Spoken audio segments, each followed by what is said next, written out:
mature subject matter. Viewer discretion is advised. Some inmates just like to push the limits. I've been that guy who starts the problem and makes them call for backup. What are you gonna do? Put me in the hall? I'm already in the hall. Here, if you don't stay on top of things, you're going to get hurt. You never let your guard down, ever. You get it from 0 to 100 quick. At the Hillsborough County Jail, the officers can't ever forget that their lives are on the line.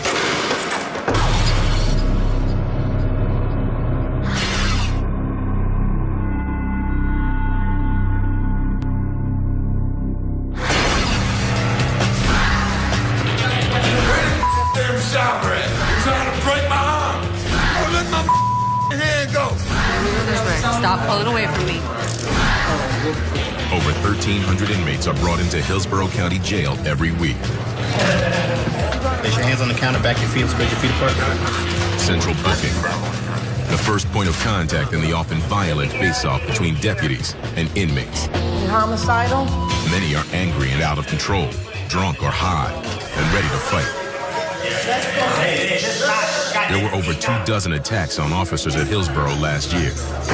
Come sit over here. Sir, you need to sit over here. Listen to my instructions. Nobody knows that better than Sergeant Onan, a 17-year veteran. Everybody's coming in off the street intoxicated and or with drugs or weapons. They do not want to be here. They're aggravated and they want to retaliate. I would be lying if I said that I've never been scared. I have been, but I think that I try not to ever let them see that. Sergeant Onan is committed to public service, despite the risks. She has been assaulted repeatedly on the job. I have had fracture on my nose. I was slammed head first into a steel vestibule door. He lost his pants. A corneal abrasion from getting punched in the face. Bruises head to toe, knee injury, ankle injury. Yeah, this way, sit down. Tonight, an inmate arrested in an assault decides to act out. Siéntate ahí, tranquilo, por favor. Por favor, siéntate ahí, tranquilo. We're going to the holding cell. He is placed in a holding cell until he cools off. Kneel down. The inmate must be checked closely for contraband, for drugs and weapons. Last week, one of my intake deputies found a taser disguised as a cell phone. That could have caused some damage. Put your hand on your head. Do not move it from your head until we exit the cell. Keep your hand on your head. Don't move. Stay on the ground until we exit the cell. Do not move from the ground. Onan carries only one weapon. I am armed with taser. I've used it only once. Yeah, you can move. Sergeant Onan knows all too well what happens when an inmate becomes violent. One night, she came very close to losing her fingers. It was a combative female, very small girl, about 100 pounds. And as I opened the holding cell door, two of my deputies were holding on to her, and she was restrained. And when I grabbed it, that's at the same exact moment when she kicked it, and it trapped my hand in between the door and the door frame, and it crushed 3 of my fingers.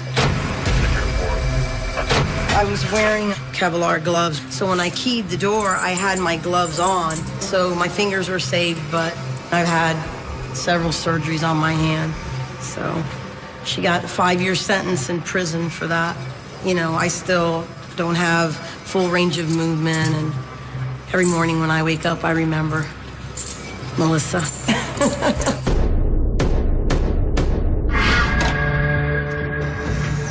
22-year-old inmate Chris Trott has a reputation as a difficult inmate ever since he was a juvenile in this jail. It started as an authority thing. I kind of didn't like a lot of deputies.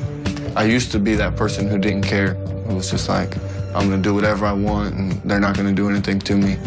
What can they possibly do? Send me to lockdown, I'll get out in 30 days. I've been that guy who starts the problem and makes them call for backup. Trott is at Hillsborough for violating probation on an armed grand theft auto conviction.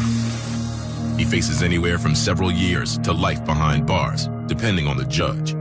Now I'm in here fighting for my life, and I realize that I should have stopped a long time ago. Trott knows this jail well. He's been in and out of it since he was only a teenager. My first arrest was for grand theft motor vehicle when I was 14 years old. I'm now 22 years old, so I've been doing this for 8 years now. altogether. First Trot seems personable starting off, but he tries to manipulate the system to get anything possible. It must be my face. I got an award-winning face. According to Deputy Johnson, Trot has long had trouble with contraband, from illegal food to drugs. If you look at what he actually does, what he actually has in possession, it's not that big of a deal, but he manipulates the system and causes more problems than most other inmates do. Hello? Hey, Mama. Hi, how are you? I'm good. He says for the first time he's trying to walk the straight and narrow for his father, mother, and sister, as much as himself. I'm tired of letting them down. I keep letting them down, and eventually they're going to give up on me, and I don't want them to give up. He also wants to stay out of lockdown, what he calls the box. I'm getting tired of going to the box. I've only been to the box one time since I've been here right now, but in the past I did 6 months in the box, 30 days in the box, 45 days in the box, 60 days in the box, and the box gets old quick. Every day I lay in my room and I think about it, and I'm like, it's time to stop. I mean, you gotta stop sometime. It's time to grow up. Trot will be seen as a problem until he can prove that he's turned himself around. Unfortunately, he still likes to break the rules. Hillsborough is a sprawling operation with 2 separate facilities down the road from each other and over 4,000 inmates. Gentlemen, it's chow time. Many of the pods here contain up to 72 inmates, and usually only one officer who sits at a desk inside the unit, unprotected by bars or doors. It's called direct supervision, according to Intel Officer Master Deputy Gray. In direct supervision, we are able to view everything in that pod, be it the doors, the housing, the whole 9 yards. Down the line up, single file, one behind the other. The philosophy behind it is we have our fingers on the pulse of that pod. We know everything that's going on. What? 70? Where'd you get that? Is that your lottery numbers or what? And while it works well most of the time, it also makes the deputy more vulnerable to assault. Ladies, close cell 2 over, please, so I can see the corner over there. Deputy Garcia, a 5-year veteran, is working today in the Women's Direct Supervision Pod, in charge of 62 inmates out of their cells for most of the day. It's all about the control and the safety of everybody involved, and as long as you maintain that, you'll be fine. It's a yes, ma'am, and I suggest you come downstairs right now. When you are done with your shower, then you go straight to that cell and you make that bed the way you know you're supposed to. According to Garcia, it's all about respect on both sides. Here's all. Do we need a trip to the holding cell, ma'am? It's a place you haven't been in a while? Okay. That goes right along with having to create a relationship with these inmates in this pod. You have to build a level of respect with them so that you can gain the respect from them. It doesn't always work. Right now, Garcia needs to deal with a disruptive young inmate who has been placed in a holding cell. She came out of 1 Alpha this afternoon, very disruptive, would not go to her cell when she was ordered to. She did not want to be in the cell with the inmate that was housing with her. We can't just submit to the idea that she just wants her own cell or that she gets to pick the inmate that she wants to bunk with. That's not an option. I'm not going in the cell with this lady, man. I can't stand her. Why it has to be like so difficult, I don't know. You're making it difficult. I can't stand her. You're making it She snores and she sings. You don't get to pick your roommates. This is jail. It doesn't work that way. You're gonna sleep where you're told to sleep. I'm not sleeping. You don't get to pick your place. You don't get to pick your bed. You don't get to pick your roommates. I'm not sleeping in there with her.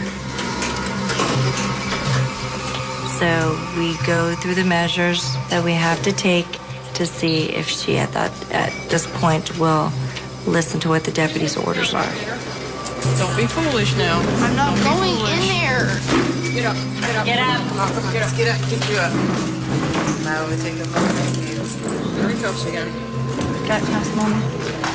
Why are you being foolish? I would not necessarily say that she was giving us a problem where we had to use any type of force. Handcuffing her was enough. You're making this way harder than it has to be. Because I don't want to go in there?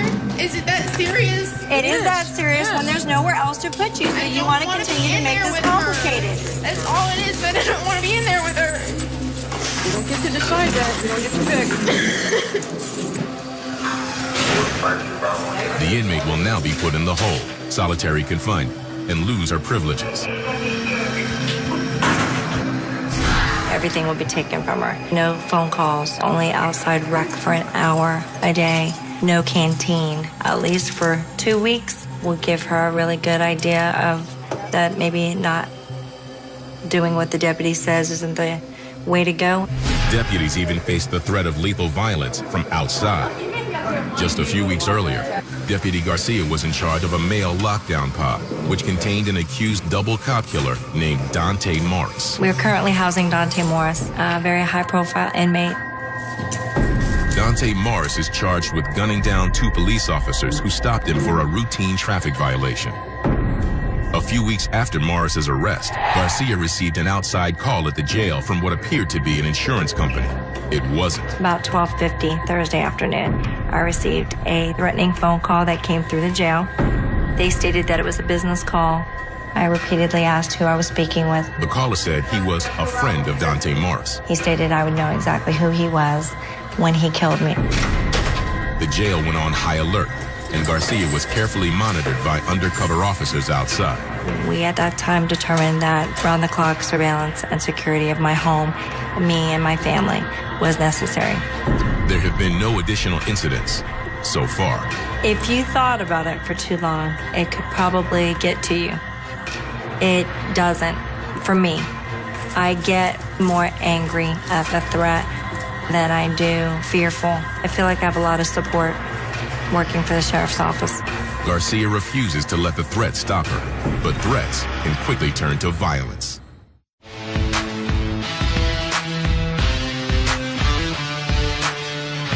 Hillsborough County Jail takes every precaution to keep their deputies and inmates safe. Sometimes inmates explode with rage and violence. Deputy Garcia has witnessed it close up. She was at the jail several months earlier when a veteran officer, Deputy Moon, was attacked in the mental health pod. Deputy Moon was a fantastic deputy. Being a veteran deputy, maintained his pod very well. The inmate definitely was in crisis. He had received some information, I believe, coming back from court, and it was time to lock down for lunch. And he took every opportunity that he could to lash out at Deputy Moon. Deputy Moon was at the desk. He didn't see the inmate come around the side until it was too late. He was trapped in his chair. The chair was extremely difficult to get out of. It was on wheels. Deputy Moon was on the verge of being choked to death, according to Deputy Gray. The inmate was behind him, was able to literally put him in a chokehold that had Deputy Moon probably in the last seconds of his life choking the life out of him. He had that kind of grip. It was Deputy Moon's trustees actually came to his aid. The inmates knocked the attacker and Deputy Moon to the ground and pried his arms off the officer's throat. Another inmate called for help. Fortunately, some of these guys have been back and forth to jail a few times and had a definite good rapport with Deputy Moon. It was Deputy Moon's commitment to the inmates that saved his life. The other inmates were able to subdue the suspect and get him out of the pod. But if it wasn't for those 4 inmates, Deputy Moon wouldn't have been with us today. And the reason they did that was the respect that they had for him. Without that respect, they might have not ever intervened.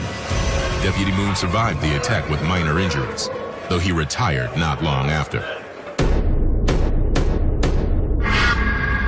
As one of the 3 intel officers, Master Deputy Gray is responsible for preventing violence against deputies and inmates. The biggest part of our job is the safety and security of our inmates and our deputies. And if that's stopping contraband coming in, if it's weapons, if we could save a life, that's our job. In just the last few weeks, both weapons and drugs have been found. There are gaps in security which Gray needs to close. Contraband and shakedowns and constant monitoring of contraband in our facility is 24/7, 365 days a year. That's something we deal with daily. A variety of deadly homemade weapons have been confiscated from inmates. This was found, and it looks like a normal book, but the officer was diligent enough to go through it, and what he found was it had been carved out page by page. And what it was concealing was a toothbrush fastened with 2 razor blades, one on each side, A thread was used, probably out of one of the bed sheets, and it was affixed to the toothbrush. All of a sudden, you got an easy cutting instrument for cutting a deputy or another inmate. They're very intelligent. They've got nothing but time on their hands. You know, when we do 12 hours, they do 24. It's a constant battle.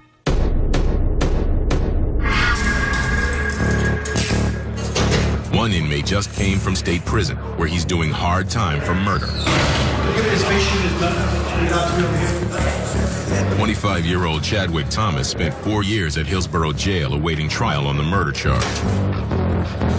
He pleaded no contest and got sent to the pen for 25 years. I spent 5.5 years waiting to go to trial and fighting and process of going to court and back to court. And I pleaded guilty and no contest and accepted a plea of 25 years. In state prison, Thomas met guys who would never see freedom again. Going to prison, your first thoughts is how you can get out. The best way, how you can find your way to get yourself out of it. Because everybody, it's some people with 3 and 4 life sentences there, they ain't never leaving. And I got 25 years, I got a day, but it's a long day, but I got a day. It's some people that don't have days. So I thank God I got a day home. Once inside, Thomas realized 25 years in the pen is a long time. He's come back to appeal his conviction.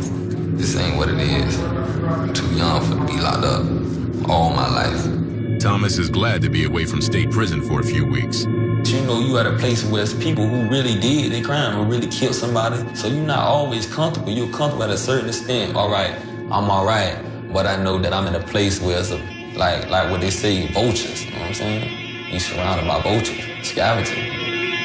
Unlike his earlier time at Hillsborough, Thomas will be locked down by himself all day, every day, except for 3 hours a week, since now he's a convicted murderer.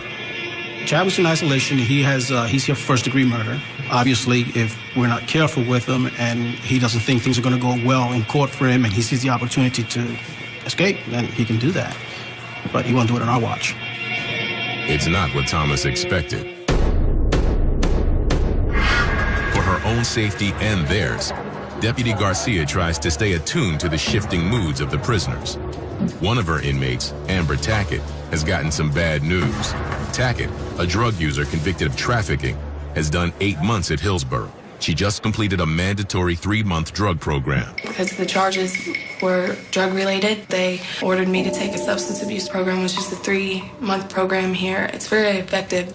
It's scary, but I've got a plan, thank God for that. So I'm gonna try everything that I can to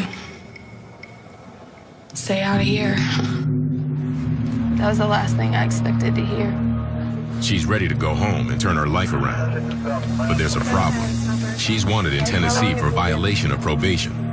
She was hoping that her time at Hillsborough would count. Well, I have 8 months in here, and then I think I had a couple months in up there, so I was hoping maybe that time would be credited, but I was facing going to prison for a number of years on the violation in Tennessee.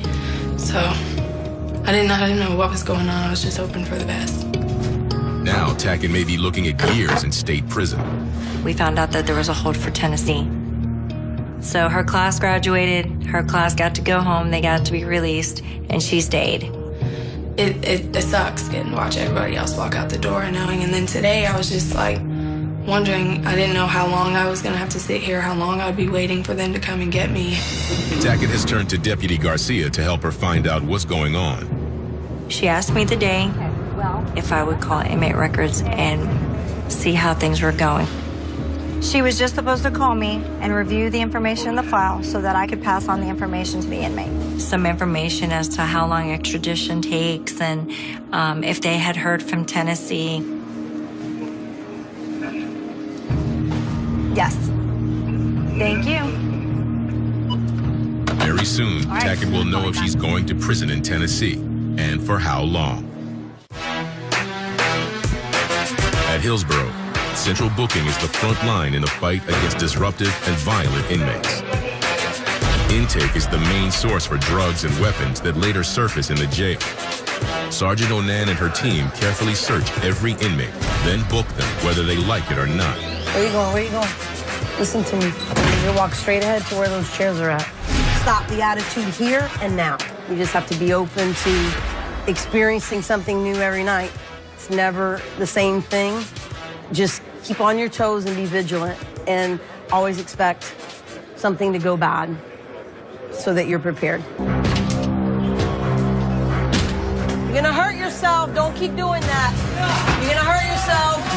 If they're under the influence of drugs and alcohol, I have seen them kick the glass out of the holding cells.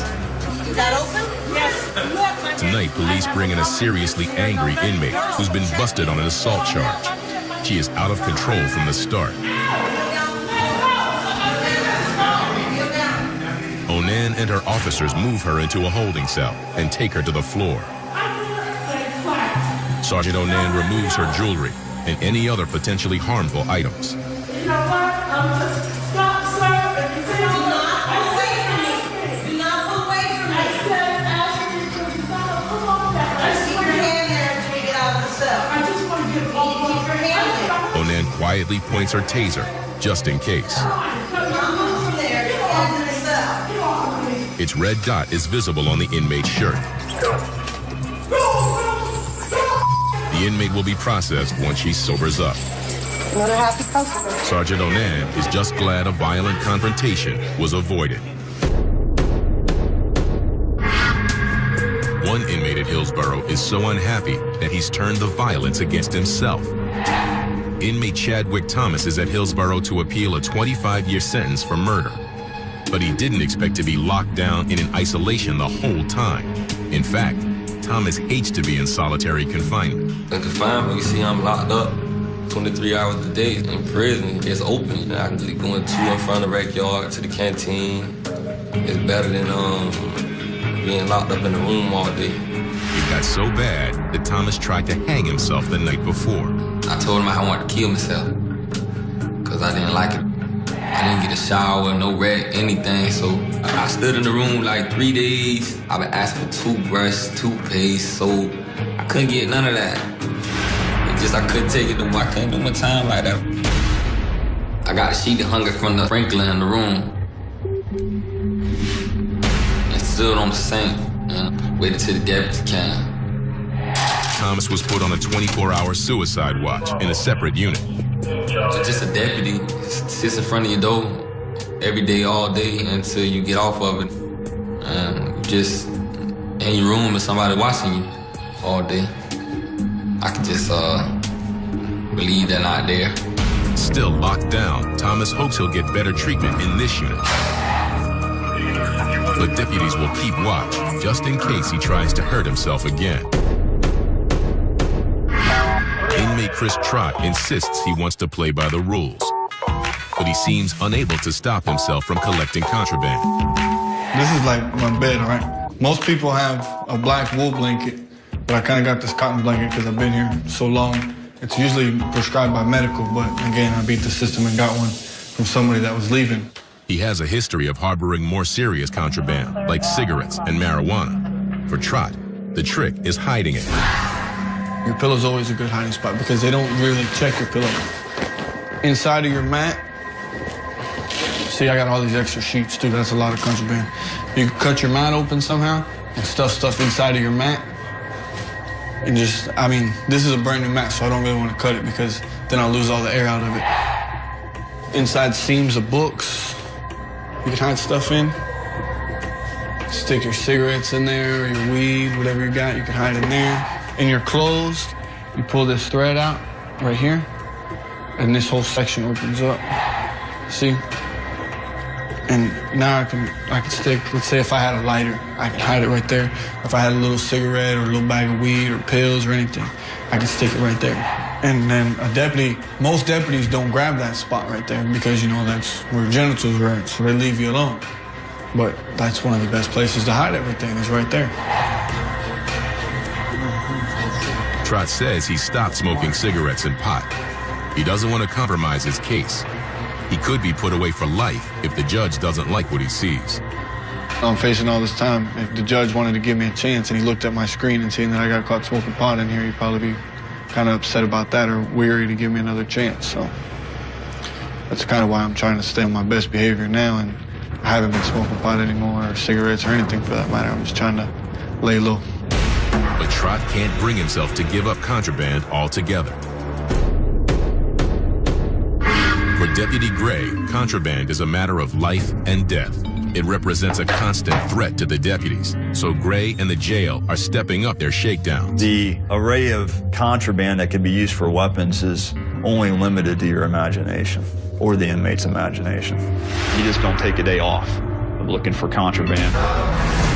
Saturday morning, deputies have found contraband in one of the nearby men's pods.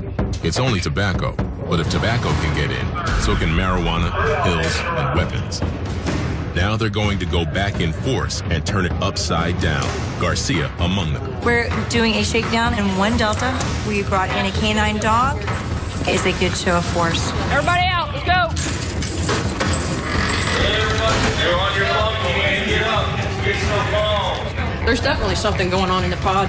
This may help us determine exactly what. To the rec yard, guys. To the rec yard. Hey. All the inmates are first moved into the rec yard. With the help of the search dog, Garcia and the other deputies give the cells a thorough going over. The dog alerted to the desk, so we want to just kind of tear this cell apart. The shakedown turns up tobacco, but no other drugs and no weapons. 27 to 31. The inmates are returned in small groups to their cells. 32, 33. But even with deputies everywhere, there's a threat coming, right at Garcia. As Garcia brings the remaining prisoners out of the yard, one of the inmates makes a remark about the accused double cop killer in the jail, Dante Morris. The deputies consider it a threat. There might be a direct link to Garcia's earlier death threat, so he'll be taken to a holding cell pending investigation. Garcia and Sergeant Vasallo briefed the intel officer. Tell him what you just told me. I'm standing out there. I'm the only one. He waited until I was the only deputy standing there, and he decided to tell the guy that was sitting next to him that he was Dante Morris. But he waited until she was in earshot. He goes, ma'am, I'm not talking to you. I was talking to my friend. And I said, really? I said, if you didn't want me to hear it, you would have never said it. Garcia checks out the inmate's arrest record. What's he in jail for? Trafficking, trespassing on property, restriction and opposing an officer at 24. He made an inappropriate comment in reference to an incident that happened recently in the jail that is probably going to require some further investigation. The incident reminds Garcia of the risks she and all the deputies are facing every day. You have to be constantly in control of the situation at hand. So you never let your guard down, ever. You got your cuffs, Trimley. You get it from 0 to 100 quick. Hillsborough County Jail. Deputy Gray thinks it's time to do a shakedown of the whole facility to stop contraband. It's imperative as far as contraband that we find everything that comes in this jail. We learn every way that they possibly can get the contraband in the jail. And if we're missing something, it's imperative that we fix it permanently. And there's no choice there. Never far from Gray's mind is the murder plot he uncovered less than 18 months ago against officers in a juvenile pod. This is 2 Delta, the actual pod where the juvenile deputies and my partner and I discovered a murder plot that was about to take place. We noticed some changing in behavior in the pod. They were starting to what we call click up. They were grouping up. We took a couple inmates out. We separated them. So they weren't able to talk and collaborate their stories. And one at a time, we started to interview them in our housing unit office. One interview led to the next, and it was all connecting. It literally led us to the guy that was going to do the cutting of our deputy. This is room 38. This is the room which he stayed. He was pulled out of this room. He was taken to our strip search room. The murder weapon that was going to be used, which was a bunch of razor blades affixed to a handle of a toothbrush, we actually found on the inmate and found extra razor blades inside his cell. It was pretty thought out, pretty methodical, premeditated. The plot basically consisted of 3 names of 3 deputies literally listed down the line 1, 2, and 3. And if they couldn't get to number 1, they were going to go to number 2, and so forth and so on. To see a name that, somebody that may have been a shift away from having their neck sliced in an escape attempt, that's hard-hitting stuff. That's gut-wrenching.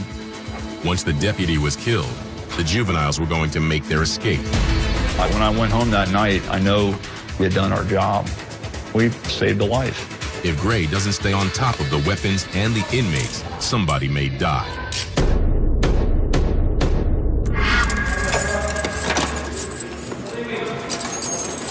In the lockdown unit, Chadwick Thomas's suicidal state seems to have lifted. He's out of his cell for rec, which in lockdown means a chance for a little personal grooming and a call to his family. What's up? Back in his cell, Thomas makes a surprising confession. He says he didn't really try to kill himself. Nah, I wasn't really kill myself. I was just acting. So for me being in my room, I couldn't take a shower for 4 days. Then they give me no toothbrush, toothpaste, toilet paper, nothing. So I was like, I got tired of it. What really made me mad was like when the officer came to my door and he gave me a tray. When he left, I was like, sir, I ain't get no bread on my tray. Oh, deal with it. Da-da-da. Okay, that made me mad. So I'm like, okay, I'm gonna get around here. I already know what I gotta do. You know what I'm saying? I got the sheet. Made it like a rope and I tied it to the fire extinguisher and put it around my neck. I wasn't gonna jump or nothing, but you know what I'm saying? I stood there acting like I was gonna jump. Thomas faked a suicide attempt so he'd be moved to a new unit where he'd get better treatment. Since I've been here so long, I know how to, you might as well say, like, manipulate to get, you know what I'm saying, where I need to be. I'm back in the county. Thomas is still stuck in lockdown, but he's sounding almost defiant now. Everybody got a lot of time. We struggling back here, but we making it. You know what I'm saying? But we still strong people. They're locked up right now.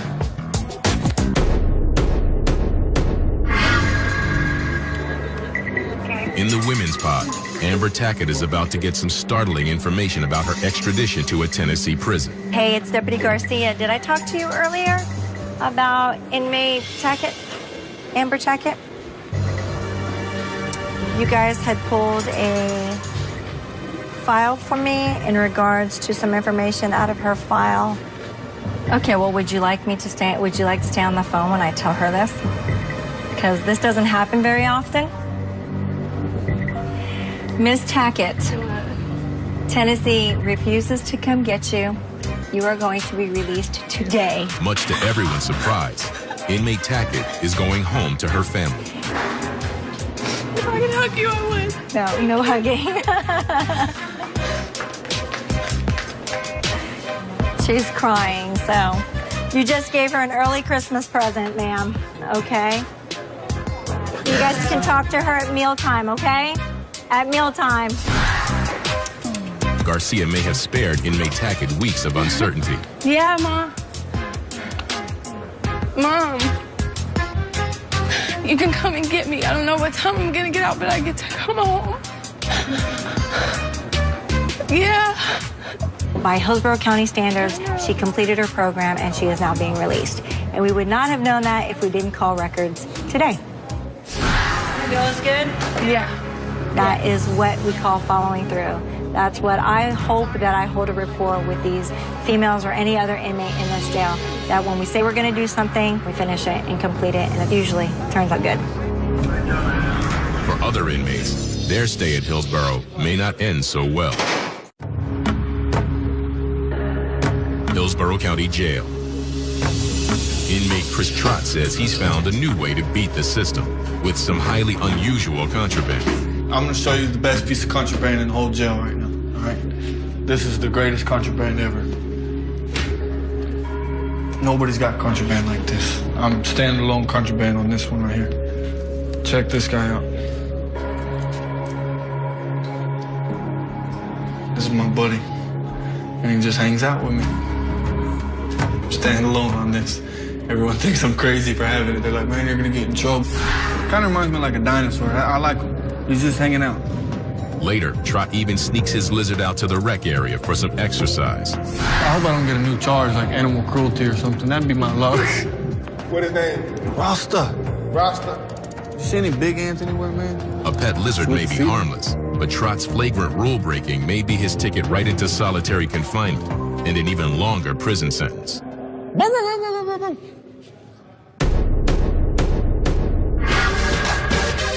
Thursday, 6 a.m. Deputy Gray is ready for the big crackdown on contraband. A preemptive strike to keep the inmates off balance and to uncover drugs and weapons. It's a sneak attack. It's unscheduled, just to kind of show the inmates that, you know, this could happen at any point, and we'll do a systematic run through of each pod, each housing unit, looking for contraband. Give everybody a chance to react. Colonel Privitera, head of Hillsborough, briefs his officers before the shakedown. Before we moved them from the south end to the north end, we were seeing a lot of homemade weapons.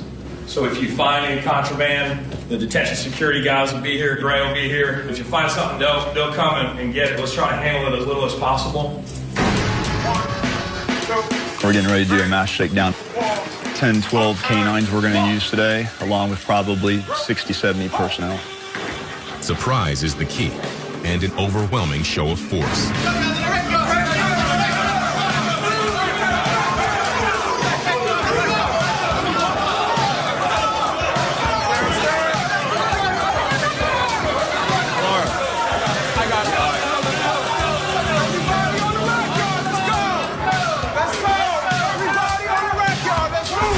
Members of the tech squad make their way into one of the lockdown pods, where some of the most difficult and dangerous inmates are kept, including accused cop killer Dante Morris. They will bring each inmate out separately as his cell is searched. Chadwick Thomas watches the shakedown unfold from his cell.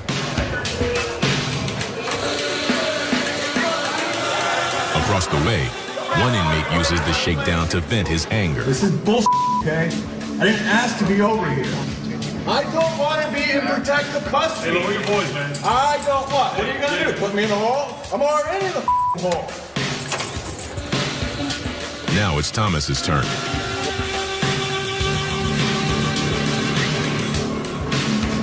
Deputies search Thomas's cell. It's clean.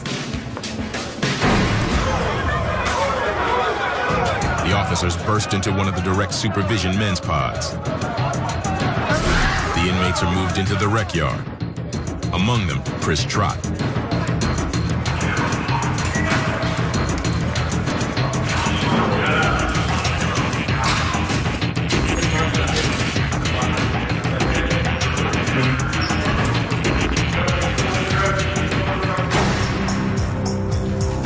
A second-tier cell turns out to be filled with contraband. So, coffee. Obviously, this stole it from the trustees. Show up in the morning. They're not supposed to have any of this. It's all contraband. Okay, obviously this guy has got some issues following the rules. It's the wristband. They're not supposed to take this off. This is their ID. Picture ID, they gotta have this at all times in the wrist. Do you see who this is? That's Christopher Trott's identification band that we put on him that you're supposed to have on you at all times. But every so often you'll run into inmates that will literally, you know, soap and water, they weren't put on tight enough and they'll slip it on and off, but completely against facility rules. This guy had some pad in there. It was obviously giving water and everything taken care of. It's not unusual, his history. He crosses the line, but he doesn't cross it enough to where he gets, you know, serious trouble. Right down the edge of the line. Yes, he likes to teeter, he likes to walk the line. That's Christopher Trott. With all the contraband in his cell, Trott may have crossed the line.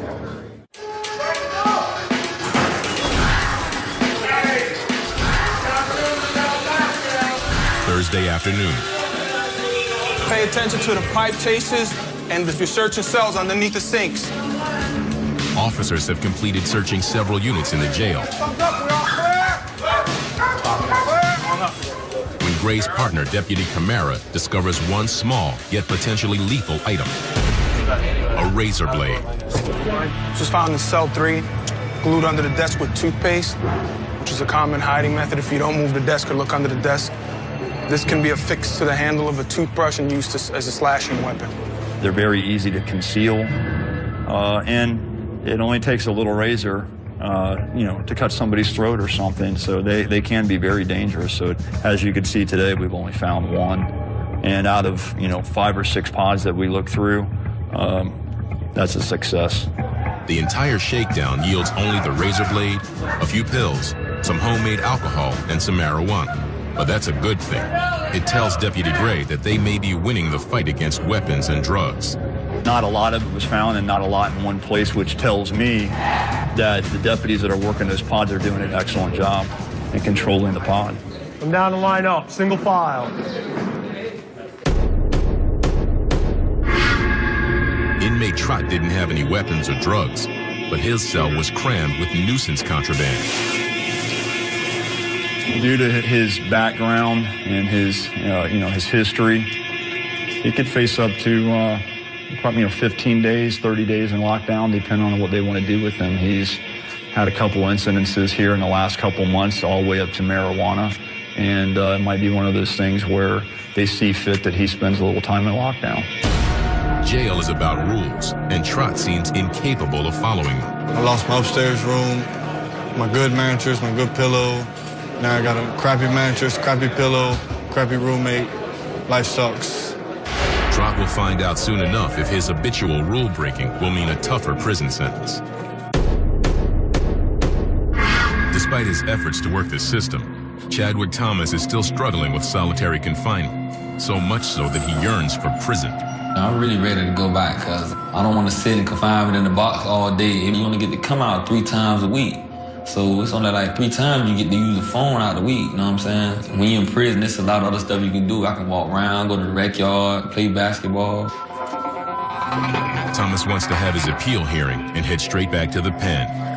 Prison is easier than jail. Being institutionalized make it easier, really, you know what I'm saying? You can do the same thing every day, so you get accustomed to doing the same thing.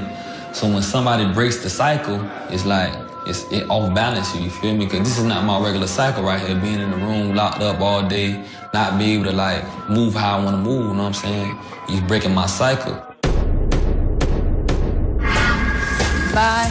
Bye, Amber. Bye. Love you guys. It's time for Amber Tackett to get processed out. All right, Miss Amber Tackett. It was very nice to meet you, ma'am. It was wonderful meeting you, too. I'm glad everything worked out the way that it did. Me, too. Please do your best, Amber. I will. This is your golden ticket out of here. Thank you. All right? Bye.